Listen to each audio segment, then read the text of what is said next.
Hello, this video is about Wasei-eigo, meaning Japanese-made English. And today we're going to look at examples of Japanese English that native English speakers probably won't be able to understand because they're either English words that are given a totally new meaning or completely new inventions. Now, many people in Japan think these are authentic English words. So if you're a native Japanese speaker, there are going to be a few surprises in this video and you should find it very useful. Now we're going to look at Japanese English words that are Japanese creations. Hotchkiss. In Japan, a stapler is called a hotchkiss, which sounds nothing like stapler. Why, you may ask? Well, when staplers were first imported into Japan, the word hotchkiss was written on the boxes, and as there wasn't a word for this item of stationery in Japan at that time, they started calling these items hotchkiss. Interesting, huh? Virgin Road. When a wedding ceremony is held in Japan, the wedding aisle is called the Virgin Road, and this was supposedly named by a Japanese wedding company. In native English, the word aisle is also used on airplanes for the area that you walk along, and also we use the word aisle in supermarkets for the area you walk along between shelves. Chuck. In Japan, your zipper or fly is called chuck for some reason, but in English-speaking countries, Chuck is a man's name. G-Pan. To me, G-Pan sounds like a rapper's name, but in Japan it means jeans. P-Man. To me, P-Man sounds like a superhero who thwarts his enemies with the power of his urine.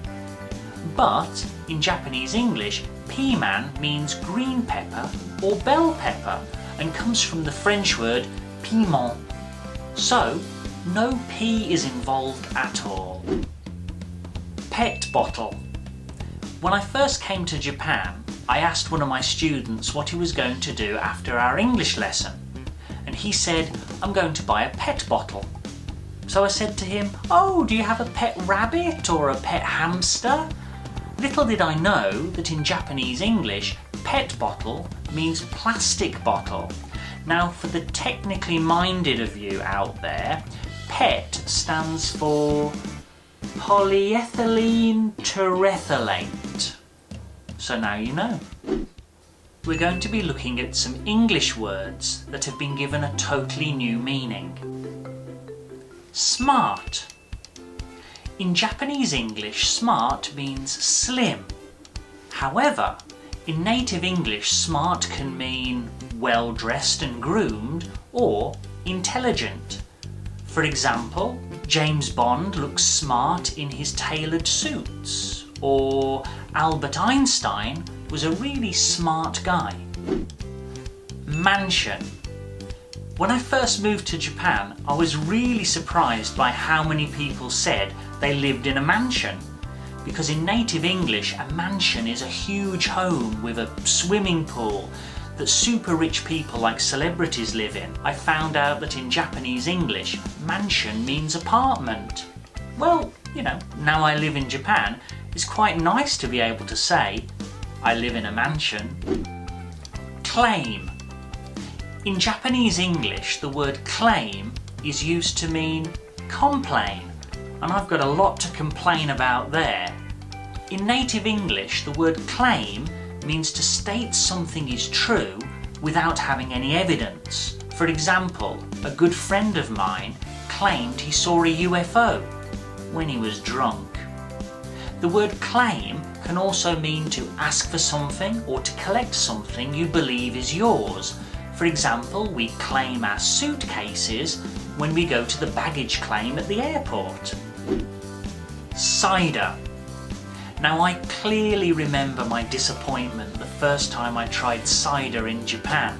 In the UK, where I'm from, cider is an alcoholic drink, usually made from apples. But in Japan, cider is a soft drink. Stove.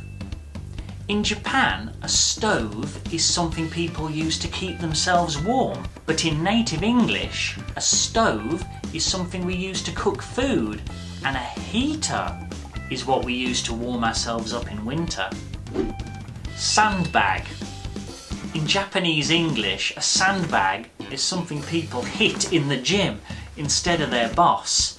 But in native English, we call this a punch bag. A sandbag is a bag filled with sand that is used for flood control. Thanks a lot for watching this video about Japanese English. Now this was just a small selection of Japanese English words, so if you know any more, please add them to the comments below. We'd love to hear from you. If you enjoyed this video, please hit that like button and subscribe to see more from MIEZARUTE Art School. We'd really appreciate it. So thanks again for watching, and see you next time.